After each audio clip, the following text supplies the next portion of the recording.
On va faire l'appel. Donc, M. Fourcade présent, Mme Font. Présente. Mme Monnier. M. Jonca. Mme Labbé. M. Marco. M. Avila. Mme Bagnouls. Mme Coste qui donne procuration à Mme Font. M. Martinez. M. Albafouille. M. Littevou. Madame Jourdan,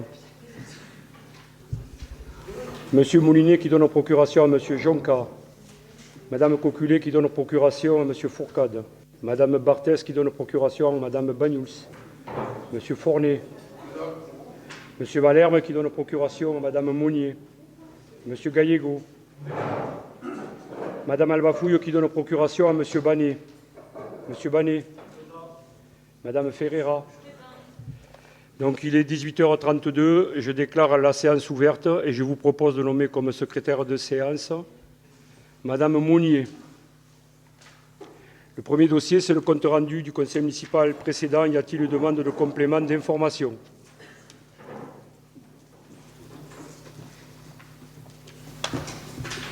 Donc s'il n'y a pas de demande, nous allons passer au vote. Qui est contre? Qui s'abstient? À l'unanimité, je vous remercie. Le deuxième dossier, ce sont les décisions prises entre deux conseils municipaux par délégation par le maire. Est-ce qu'il y a des interventions? Pas d'intervention. Nous passons au vote. Qui est contre? Qui s'abstient? Madame Ferreira, à l'unanimité, je vous remercie. Dossier numéro 1. Autorisation donnée au maire d'engager, de liquider et mandater les dépenses d'investissement avant le vote du budget que je vais vous présenter.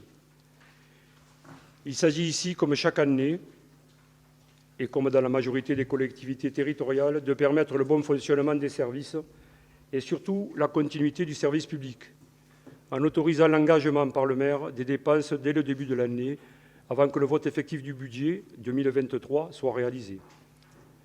Cette mesure est permise légalement pour les crédits de fonctionnement et le remboursement de l'emprunt, mais doit faire l'objet d'un vote formel pour des dépenses d'investissement dans la limite de 25% des crédits ouverts au budget 2022, soit l'année précédente, qui était de 7 293 783,85 en dépenses réelles, donc, dont le quart représente 1 544 520. Cette mesure est évidemment destinée à ne pas paralyser les opérations d'investissement du début d'année au vote du budget, ce qui permettra d'honorer les factures sur le début d'année, notamment des travaux, donc des entreprises qui présentent leurs factures. Est-ce qu'il y a des questions? Pas de questions. Nous passons au vote. Qui est contre? Vous êtes contre? D'accord. Donc les 4 membres de l'opposition, je tiens juste à vous rappeler, donc vous votez ce que vous voulez, mais ça veut dire que les entreprises qui vont travailler du mois de décembre jusqu'au mois de mars, on ne pourra pas les payer, on ne pourrait pas les payer si vous aviez la majorité. Demandez la parole, M. Gallego. Allez-y.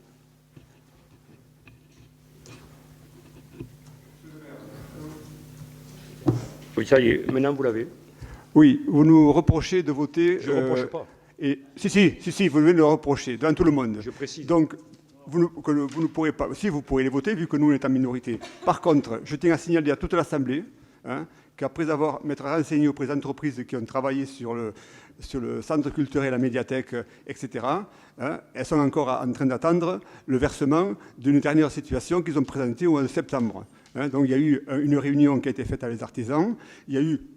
Les factures ont été mandatées, mais elles ne vont encaisser que dans un mois. Donc je veux bien qu'on nous le reproche à nous pour l'avenir, mais pour ce qui est rétroactif, il faudrait quand même assurer les paiements des entreprises. Voilà, et j'ai des preuves à l'appui. Donc monsieur le maire, ne venez pas me dire que c'est faux. Alors, ça n'a absolument rien à voir avec le sujet, mais pour autant, monsieur, vous êtes en train de mettre en doute le travail du personnel de la mairie, et ça, je ne peux pas l'accepter. Parce que c'est le travail des agents, et vous ne respectez pas le travail des agents. Deuxièmement, ne me répondez pas, monsieur, s'il vous plaît, ne m'interpellez pas. Ensuite, je continue. Ce que vous êtes en train de dire, aujourd'hui, on est en fin de chantier. Comme vous le savez, vous êtes un sachant, on est sur les DGD. Et donc, on se met d'accord sur les plus ou moins values. C'est donc la délégation générale des travaux, des fins de travaux. Eh bien, écoutez, vous savez tout comme d'habitude et nous, on ne sait rien. Donc, on va passer au vote. Qui est contre? Vous trois, on s'abstient. Allez, donc, à la majorité, c'est passé. Exactement. Dossier numéro 2. Avenant de prorogation du contrat de cession de droit d'extraction entre la Provençale SA et la commune d'Espira-de-la-Glie, présenté par M. Avila, qui je cède la parole.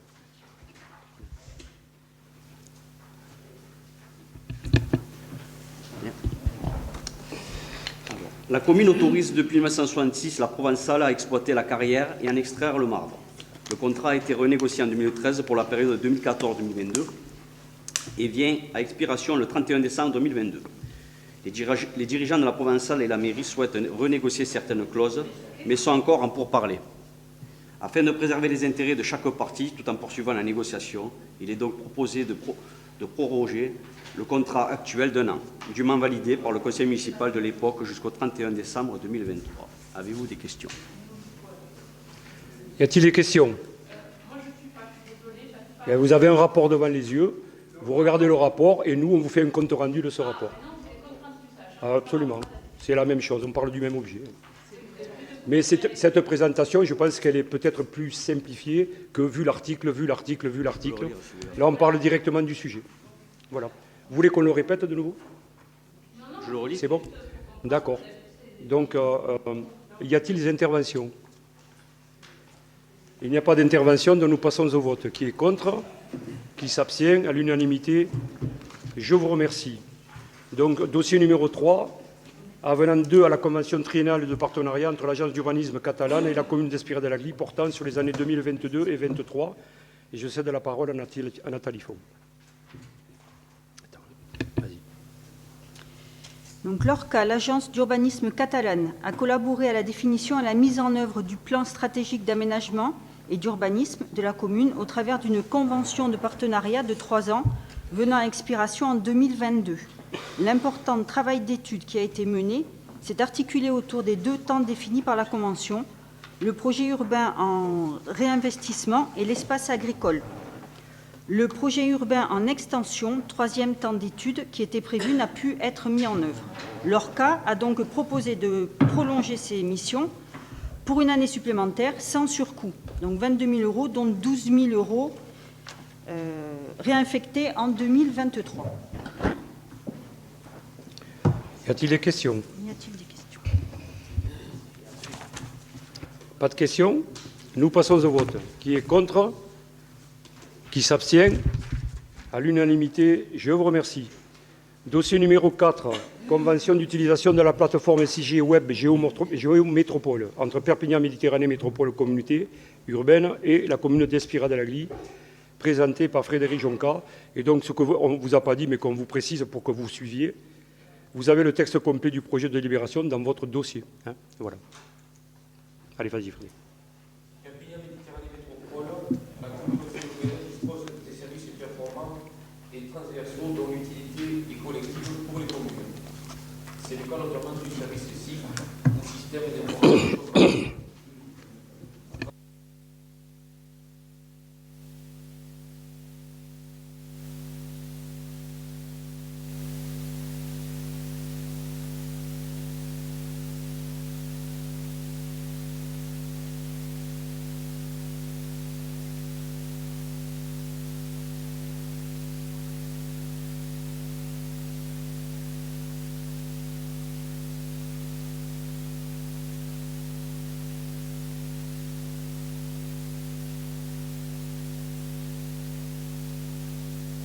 Attendez, s'il vous plaît. Si vous avez besoin de précision, je vais laisser la parole à notre directrice générale des services qui va vous expliquer donc comment on présente donc les dossiers. Oui, pardon. Oui, alors en fait,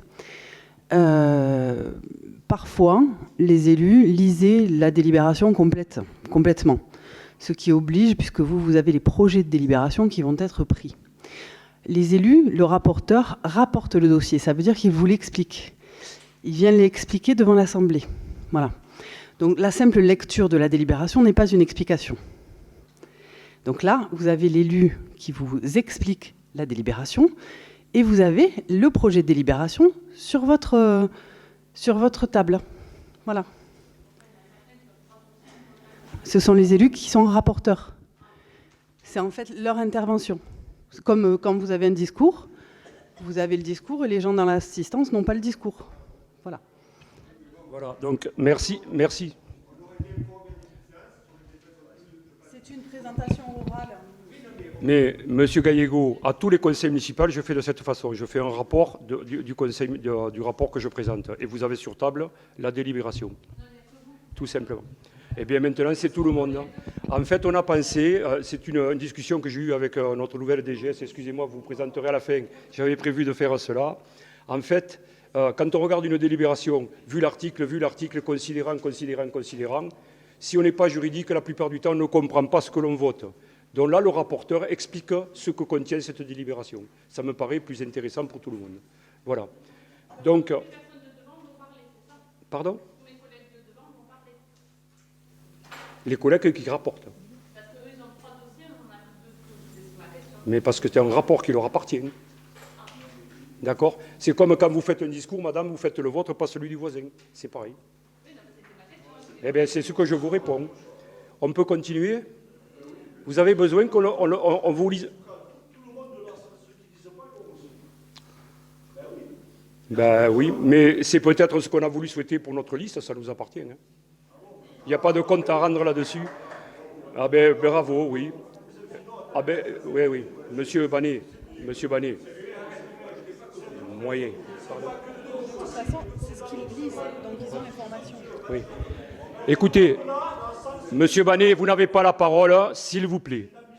Non, ce n'est pas inadmissible, parce que si vous essayez de comprendre, vous vous retrouvez sur votre rapport, vous avez une délibération qui explique juridiquement comment on a formé cette délibération. Le rapporteur, lui, explique le contenu de cette délibération. Et je pense que si vous écoutez, vous comprendrez ce qui est écrit entre les vues et les considérants. Madame Ferreira, Monsieur Banet, monsieur... Bon, allez, stop. Voilà. Donc, est-ce que vous avez besoin que le rapporteur vous relise son rapport ? Allez, monsieur, allez-y. Monsieur Jonca, allez-y. Perpignan, Méditerranée Métropole. La communauté urbaine dispose de services performants et transversaux dont l'utilité est collective pour les communes. C'est le cas notamment du service SIG, ou Système d'information géographique.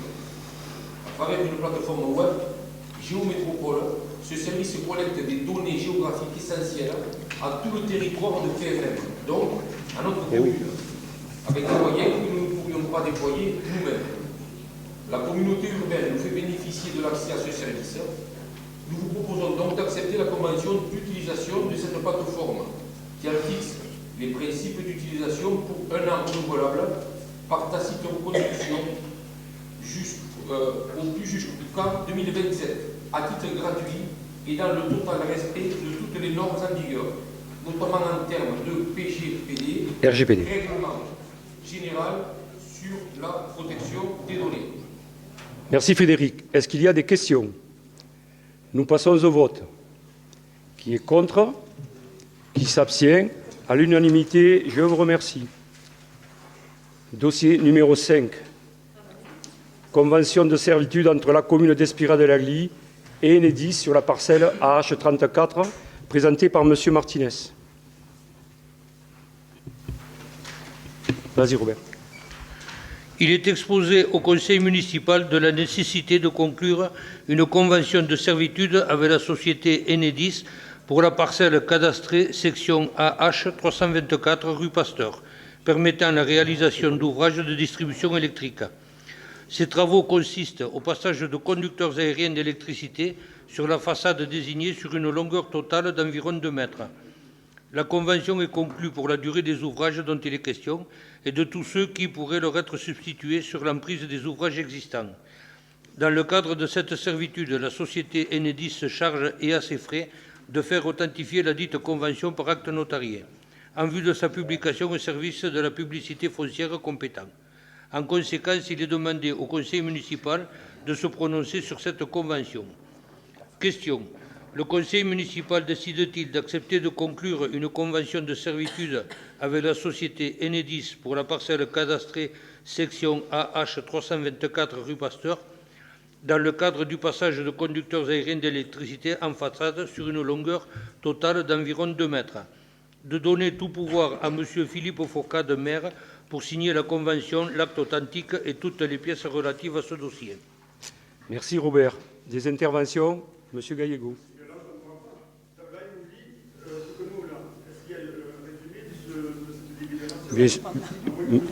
Mais je vais vous dire, c'est au choix du rapporteur. C'est le rapport. Au choix du rapporteur, oui. Mais il n'y a rien d'imposé, hein. Bien sûr, mais c'est la réglementation de ça, monsieur. Bon, enfin, allez, hein, on n'est pas dans la cour de l'école, ça suffit. Ça suffit. Donc, dossier numéro 6. Ah, on n'a pas voté, c'est vrai. Alors, on va voter. Qui est contre? Qui s'abstient? Madame Ferreira, à l'unanimité, je vous remercie. Dossier numéro 6. Régime indemnitaire tenant compte des fonctions, sujétion, expertise, engagement professionnel, appelé en acronyme RIFSEP, avec versement de l'IFSE et du CIA, modification numéro 5 apportée à la délibération du 21 novembre 2022, c'est-à-dire le conseil municipal précédent. Et je cède la parole à Madame Labbé. Vas-y.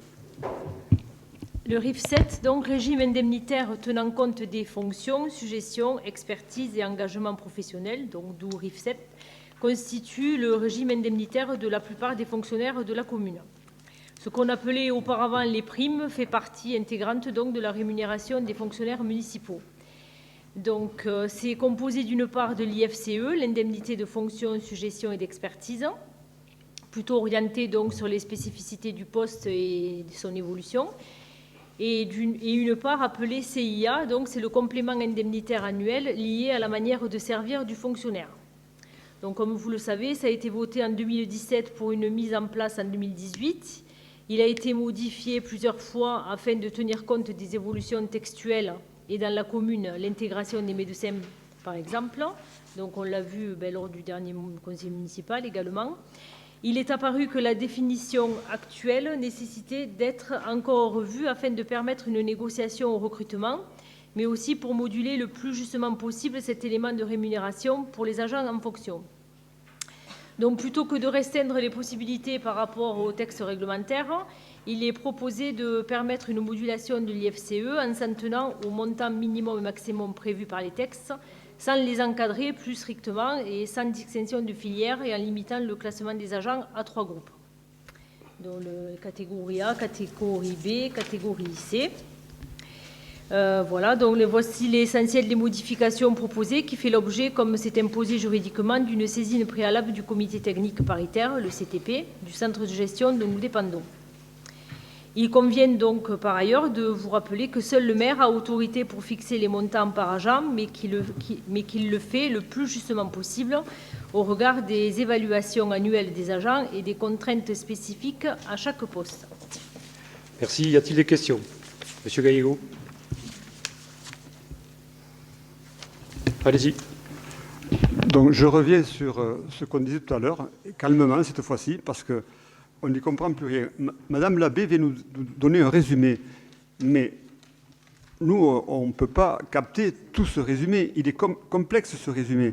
Donc, on aimerait continuer comme avant, avoir un texte qu'on puisse relire à la maison, tranquillement. Là, on revient, on va partir de ce conseil, on va sortir de ce conseil avec la tête pleine d'explications, mais elles sont quand même très compliquées. Et moi, je pense qu'il faudrait revenir à la solution de départ, comme mes collègues vous l'ont dit tout à l'heure. Voilà alors, notre position à nous. D'accord, Monsieur Gallego, j'entends ce que vous êtes en train de dire, mais en fait, ce qui est important, c'est qu'il se passe d'ailleurs, même pas en conseil municipal, chaque fois qu'on remet un dossier écrit, on a tendance à lire ce qui est écrit pour s'informer de ce que l'on va parler, alors que là, on vous donne un éclairage sur ce dont on va parler. Donc, plutôt que de lire, écoutez ce qui se dit, et comme ça fonctionne. Voilà. Est-ce qu'il y a une autre question, Madame Ferreira? Non, prenez le micro, Madame. Eh bien, vous le prenez. Allez-y. Le problème, c'est que de lire un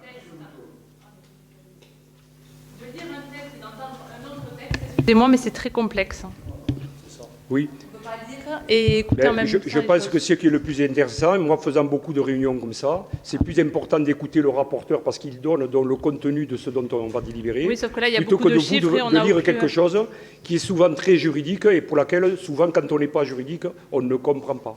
Oui, Voilà. mais là, en Donc, ça ayant fait des les chiffres, on appréciations n'a pas eu du de site. chiffres. Bon, écoutez, on ne va pas discuter de ça pendant ces temps, c'est comme ça. Et voilà, donc le rapporteur, s'il veut lire un rapport, il lit un rapport. S'il veut lire la délibération, il lit la délibération. Voilà. On va passer au vote, si vous voulez. Bien. Alors, qui est contre? Bien, vous êtes contre. Donc, à la majorité, je vous remercie. Donc, dossier numéro 7, adhésion à l'Association des petites villes de France, présenté par Madame Monnier.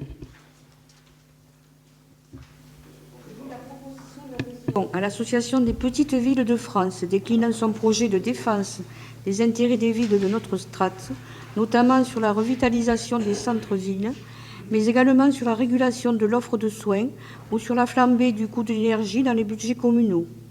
Considérant qu'il paraît intéressant pour la ville d'Espira-de-l'Agly de bénéficier de ce réseau de plus de 1200 communes pour porter sa voix sur ces sujets d'intérêt national impactant son développement. Considérant que la cotisation annuelle pour l'adhésion à cette association est de 11 centimes par habitant sur la population 2021, majorée de 30,63 € annuel pour l'abonnement à la revue Tribune des petites villes. Ainsi est-il proposé au Conseil municipal de se prononcer sur l'adhésion à l'Association des petites villes de France pour l'année 2023. Le Conseil municipal décide-t-il d'approuver l'adhésion à l'Association des petites villes de France pour l'année 2023, d'inscrire et imputer la dépense correspondante au budget principal de la commune, d'autoriser Monsieur le maire à signer tout acte ou document utile à ce dossier. Oui. Merci. Est-ce qu'il y a des questions? Monsieur Gallego. Allez-y. Donc vous voyez, là, on a compris. On a compris.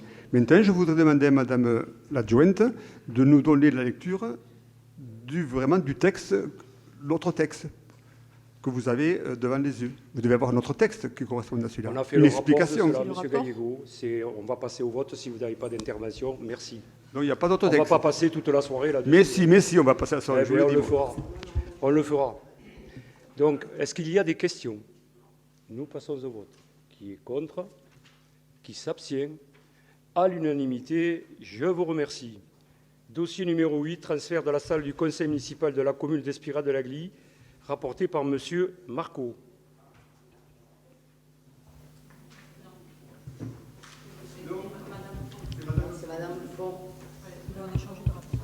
Eh bien, on a changé de rapporteur. Voilà, on peut le faire, ça aussi c'est autorisé. Hein. C'est un fait saillant de la soirée, hein. Sincèrement, c'est important. Hein. On peut y aller, merci. Vas-y. Vas-y, mon père.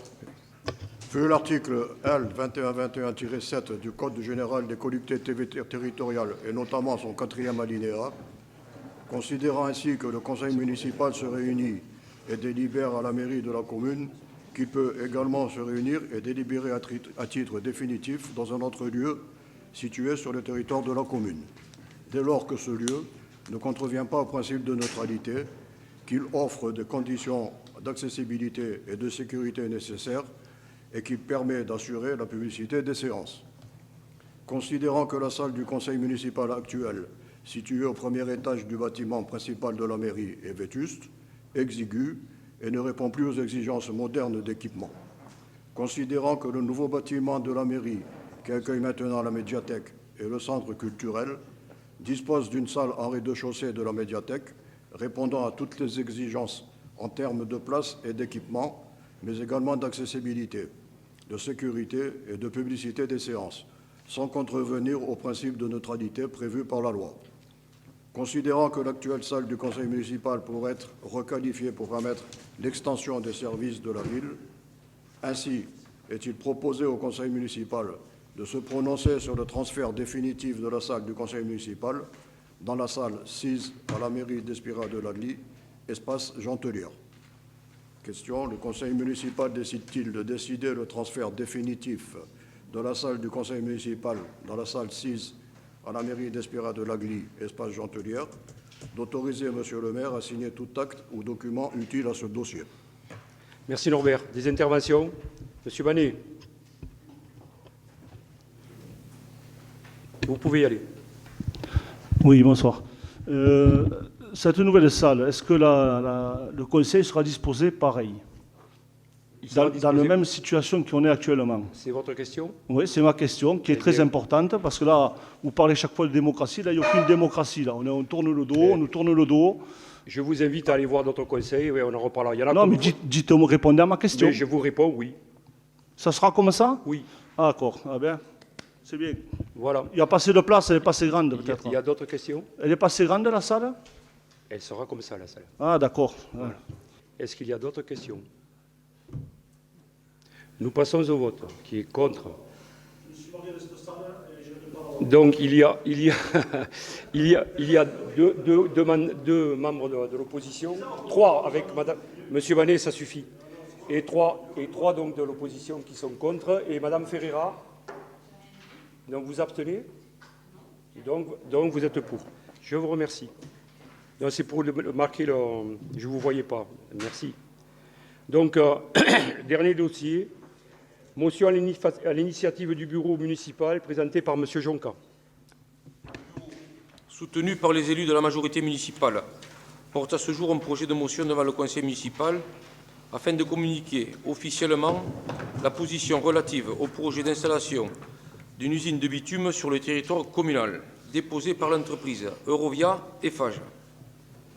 En effet, ce projet a déjà fait couler beaucoup trop d'encre et a provoqué trop de remous préjudiciables à la tranquillité des administrés d'Espira-de-l'Agly.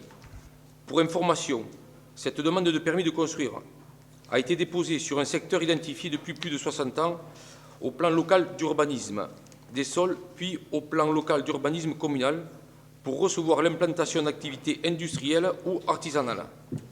Or, depuis 2016, les compétences du PLU ont été transférées à la communauté urbaine Perpignan Métropole à travers le plan local d'urbanisme intercommunal déplacement.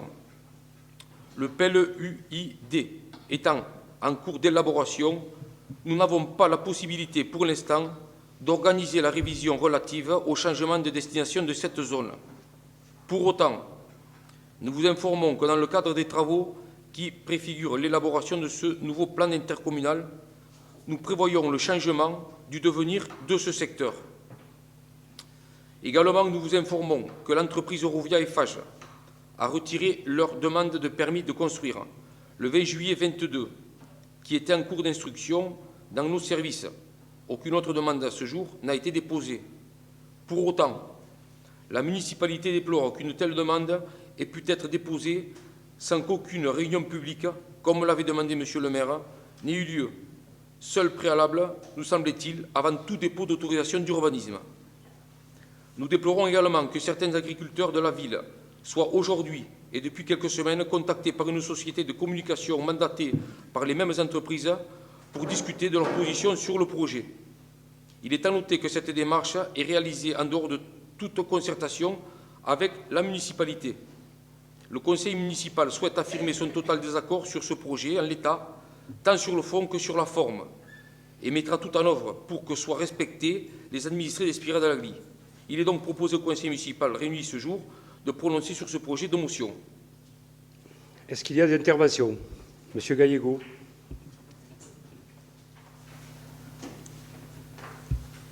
Allez-y. Bien. Je suis très heureux d'entendre donc les propos de M. Jonca disant qu'il y a un profond désaccord sur ce projet. Moi, je vous félicite, c'est très bien, mais j'aimerais que la fameuse délibération de vente des terrains à Eurovia que nous avions fait sur une délibération datant du mois de décembre 2021, que l'on puisse revenir sur cette délibération, car la vente de ces terrains était concomitante avec la réalisation du projet. C'est-à-dire que si la mairie ne vend pas ces parcelles à Eurovia, dans la mesure où il y a de nouveaux permis, etc., si on revient sur cette délibération, et on peut le faire, ça serait vraiment une bel obstacle, un nouvel obstacle au dépôt de ce permis de construire.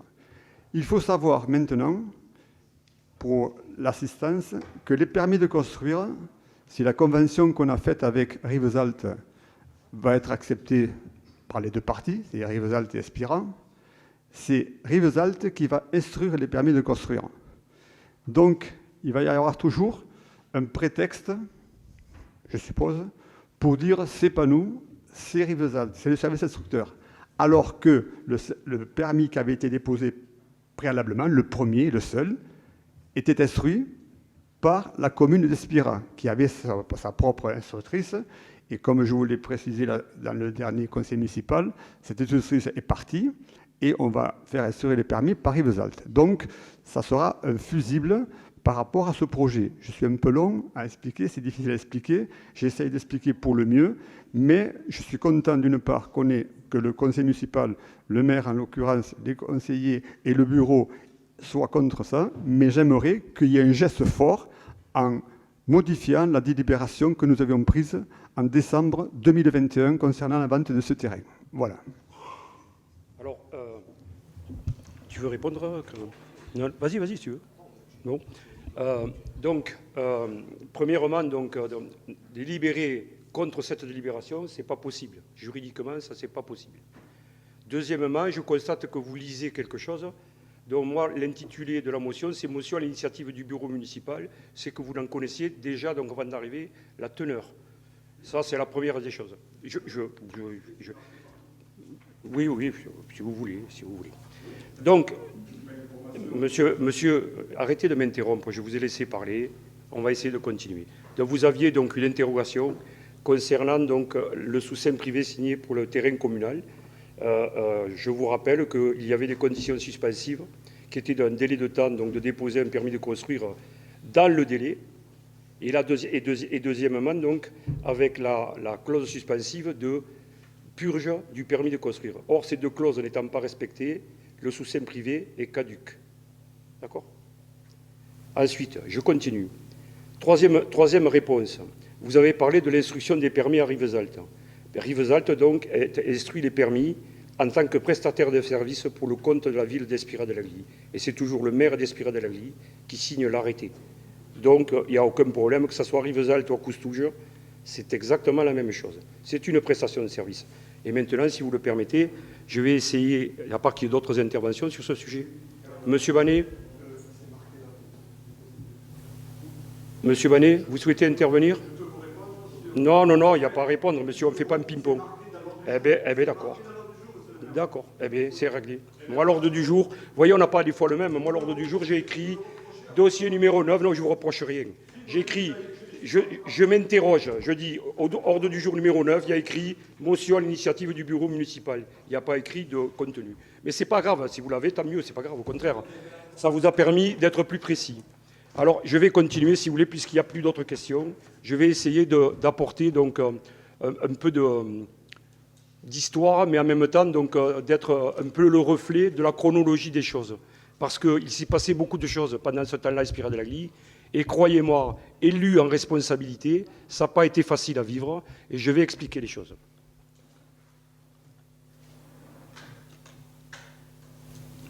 Donc, le rapport numéro 9, pour compléter toutes les interventions et affirmer l'expression de cette motion que nous portons, devant vous ce soir.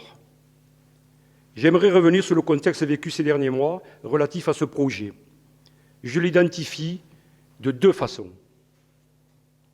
D'un côté, des personnes militantes en faveur de la biodiversité.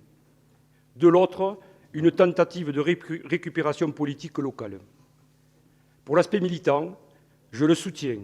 J'essaie de le préserver à la seule condition de respecter les règles de bon usage et à condition que l'expression citoyenne soit sincère et loyale, car dans le cas contraire, il ne s'agit pas d'expression citoyenne au sens propre du terme. Pour l'autre aspect, je ne le commenterai pas, car il n'a aucun intérêt. Simplement dire qu'il s'agit d'un relent d'aigreur. Point. Le foncier destiné à accueillir ce projet existe dans notre POS, puis dans notre PLU, depuis plus de 60 ans. Ça a été dit. Ce qui veut dire que juridiquement, le maire de ce territoire, comme quand un maire se trouve confronté à cela, n'a aucune possibilité de s'opposer à un dépôt de permis de construire. Ce type d'installation nécessite également une autorisation d'exploitation d'ICPE délivrée par Monsieur le Préfet. J'ai rencontré à plusieurs reprises les pétitionnaires. Nous étions à ce stade au niveau de l'APS, avant-projet sommaire. L'intérêt pour la commune était évident pour 2 raisons essentielles. La première étant que ce projet représentait une installation vertueuse au regard de l'environnement et en particulier à celui de la biodiversité. La deuxième, et qui est très importante pour nous en tant qu'élus, était qu'à la clé, il y avait la promesse d'emploi de 100 personnes entre les emplois directs et indirects. Ce métier, au regard de ce qui se fait dans notre département, notamment par 2 installations qui sont obsolètes au regard des lois programmées sur l'environnement, permettait en tout point de régler tous ces aspects-là, partant du fait avéré qu'une usine enrobée est de toute façon obligatoire sur le département, compte tenu des besoins du marché affiché tous les ans. Et l'enrobé, ce n'est pas du goudron.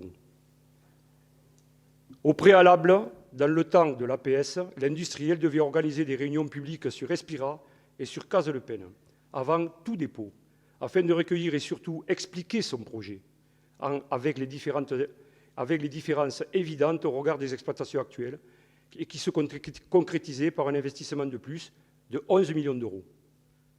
Malheureusement, il n'en fut rien. En guise de réunion dans nos villages, nous avons eu un dépôt de PC, donc permis de construire, à notre service urbanisme, et je vous l'assure, et je rappelle que je suis dans le cadre d'une expression publique, en tant que maire, en séance le conseil municipal. Je n'étais pas au courant qu'ils allaient déposer le permis aussi rapidement, mais aussi et surtout sans m'en informer. Là encore, 2 façons de réagir.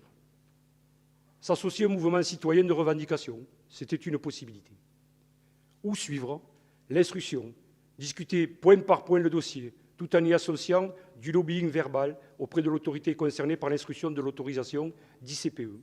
Et localement, rassurer la population, et notamment les agriculteurs, et que nous avons reçus, bien entendu, en réunion chaque fois qu'ils nous l'ont demandé. Après consultation de notre service juridique à cette époque, il est apparu bien clairement que la méthode qu'il fallait mettre en place était celle décrite en option 2, c'est-à-dire accompagner l'instruction, car une instruction, comme je l'ai souvent rappelé, ne veut pas dire avis favorable ou avis défavorable. Dans cet accompagnement, j'ai bien fait remarquer à l'entreprise que la méthode qu'ils avaient employée ne correspondait pas à celle que nous avions déterminée et que les éléments déposés pour l'instruction ne correspondaient pas non plus à ceux que nous avions arrêtés au niveau de l'avant-projet sommaire. Il s'en est suivi divers échanges qui se sont conclus par le retrait de l'entreprise de son permis de construire pendant l'instruction, le 20 juillet 2022. Dans la mesure où cette demande de permis est retirée, et c'est là qu'il faut bien comprendre les choses, et dans l'intervalle d'un éventuel nouveau dépôt, parce que c'est toujours possible, nous vous proposons cette motion qui permet, compte tenu du contexte juridique du moment, puisqu'il n'y a pas de permis de déposer, de nous permettre donc d'affirmer notre position d'élu sur l'utilisation de cette zone pour les temps à venir et dans ce même temps éviter aussi le risque de contentieux qui était prégnant. Sur la forme, dès cette motion votée, je ferai partir un courrier à toutes les administrations concernées avec la copie de cette motion et bien entendu aux pétitionnaires avec notre volonté affirmée de s'opposer à ce type d'installation. Sur le fond, durant toute cette période, nous avons fait travailler notre service juridique afin de trouver, compte tenu de la situation, PLU transféré en 2016 à la communauté urbaine, et aucun recours pour la commune de changer la destination dans ce moment d'instruction de PLUID, de PMM, afin de pouvoir modifier la destination de cette zone. Dans ce contexte bien précis, au regard du Code de l'urbanisme, nous avons la possibilité, dans le cadre de notre dépôt de PC, de faire valoir un droit qui se nomme le droit à sursis de statuer. Ce qui veut dire, étant dans le cadre de la révision de PLU à l'intercommunalité et ne pouvant pas réviser notre PLU, nous nous appuierons sur cette règle dans l'attente de requalification de cette zone. En conclusion, je remarque que l'esprit démocratique ainsi que l'expression citoyenne a prévalu. Je remercie les organisateurs d'avoir respecté leurs paroles pour ce qui concerne le schéma du déroulement des manifestations, et cela à chaque fois. Je remercie mon groupe d'élus de m'avoir soutenu tout au long de ces moments tourmentés. Enfin, étant responsable au regard des pouvoirs de police de maire relatifs à la tranquillité publique, et avec l'appui de mes colistiers, j'ai autorisé ces manifestations dans les rues déterminées, au préalable dans notre commune. Par ce signe, nous avons démontré notre capacité à gérer cette situation délicate en respectant la voie démocratique et de façon zen. Si l'on sait, dans les Landerneau-Pyrénées, que d'autres personnes auraient souhaité que cela implose.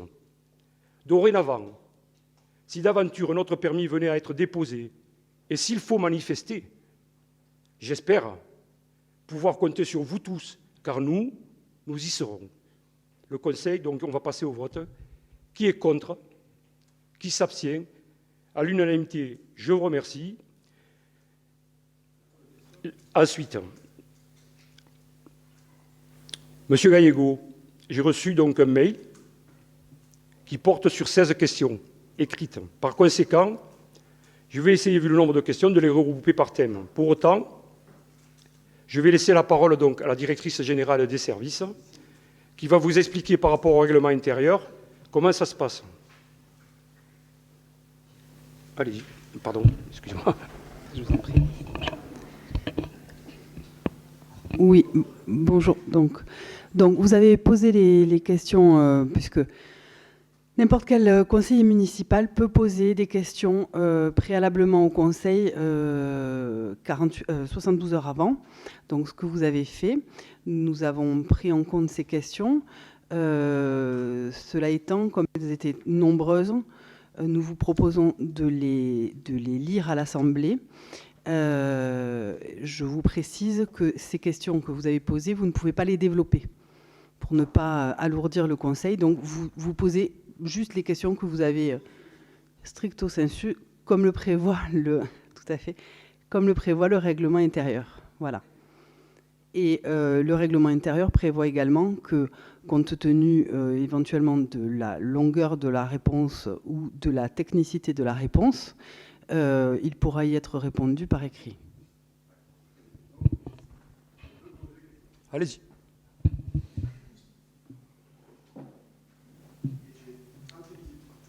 Vous avez demandé le micro? Non, vous posez des questions. Allez-y. Ce débat, ces questions, ça peut durer 30 minutes. C'est bien marqué sur le règlement. Les questions, ça veut dire, vous avez dit employer le mot stricto sensu. Non, donc, je vais les dire. Vous lisez les questions. Stricto sensu. Très bien. Donc, je lis le mail que je vais envoyer. Donc, question à poser lors du conseil municipal du mardi 13 décembre par M. François Gallego. Donc, programmation promis dans la campagne électorale 2020 de M. le maire. Mes questions sont les suivantes. Quand réaliserez-vous la voie verte entre Espira de la Glie et Casse de Peine? Je vous écoute.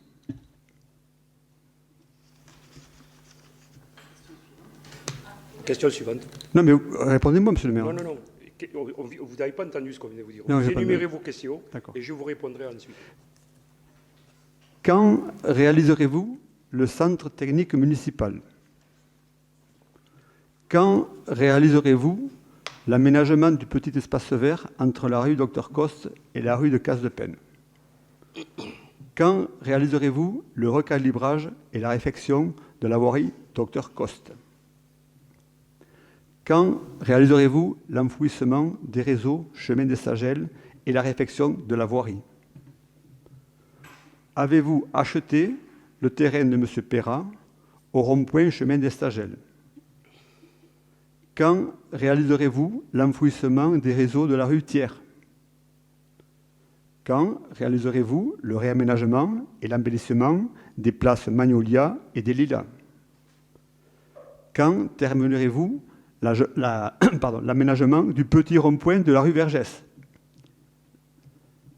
Quand réaliserez-vous le recalibrage et le réaménagement de la rue André Vergès?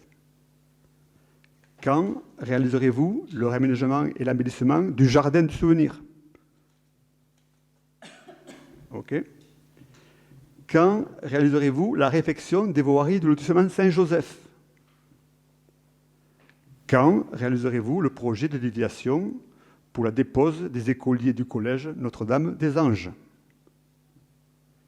Quand réaliserez-vous le parking pour la rue Charras et la rue Arago sur le terrain de M. Kamenen? Quand réaliserez-vous l'aménagement du terrain municipal face à la rue Hoche